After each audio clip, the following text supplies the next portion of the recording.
علامات قیامت، جن کو قرآن و حدیث کی اصطلاح میں اشراط الساعہ کہا جاتا ہے۔ قرآن اور حدیث اور تمام انبیاء کرام علیہم السلام کی شریعتوں سے اور تمام صحابہ و تابعین اور علماء سلف اور خلف کے اجماع سے یہ بات درجہ تواتر کو پہنچ چکی ہے کہ ایک دن تمام دنیا کی زندگی سورہ اسرافیل کے نفخہ اماتت سے تمام ہو جائے گی۔ حضرت اسرافیل علیہ السلام کے سور پھونکتے ہی زمین اور آسمان اور ان میں جو کچھ ہے وہ سب فنا ہو جائیں گے، اور 40 سال بعد حضرت اسرافیل علیہ السلام سور پھونکیں گے، جس کے سبب تمام مردے جی اٹھیں گے۔ پہلے سور پھونکنے کا نام نفخہ اماتت ہے اور دوسری بار سور پھونکنے کا نام نفخہ احیاء ہے، اور ایک مرتبہ عالم کا فنا ہو جانے کے بعد دوبارہ زندہ ہو کر کھڑے ہو جانے کا نام قیامت ہے۔ اس دوبارہ زندہ کرنے کا مقصد یہ ہوگا کہ جو لوگ دنیا میں انبیاء کرام کی ہدایتوں پر چلیں ان کو جزا اور انعام ملے، اور جو لوگ انبیاء کرام کی ہدایتوں سے منحرف رہیں ان کو اس اعراض اور انحراف کی سزا دی جائے، اور مظلوم کا ظالم سے انتقام لیا جائے۔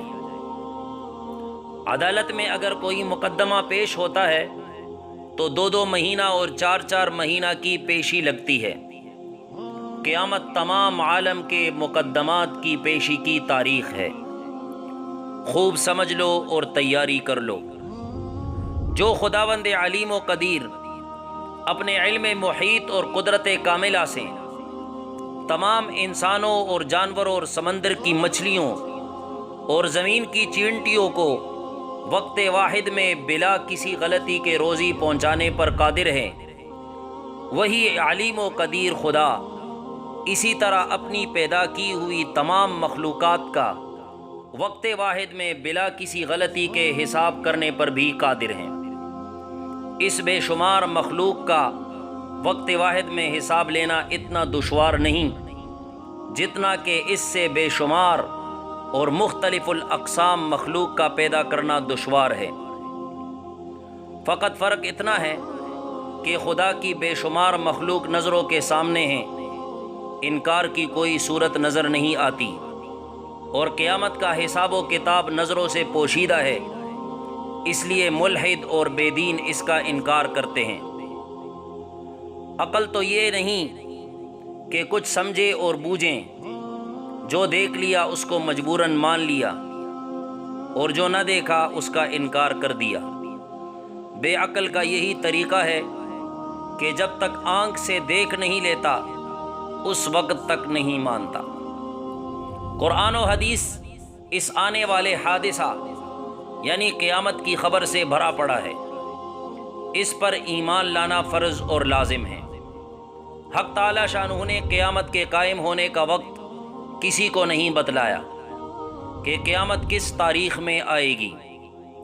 البتہ انبیاء کرام علیہم السلام کو اس آنے والے واقعہ کی علامتوں سے بذریعہ وحی آگاہ فرمایا ہے۔ خاتم الانبیاء سید الاصفیاء صلی اللہ علیہ وسلم نے بطور پیشن گوئی قیامت سے پہلے آنے والے بہت سے واقعات اور فتنوں کی خبر دی ہے، اور امت کو قیامت کی علامتوں سے آگاہ کر دیا ہے۔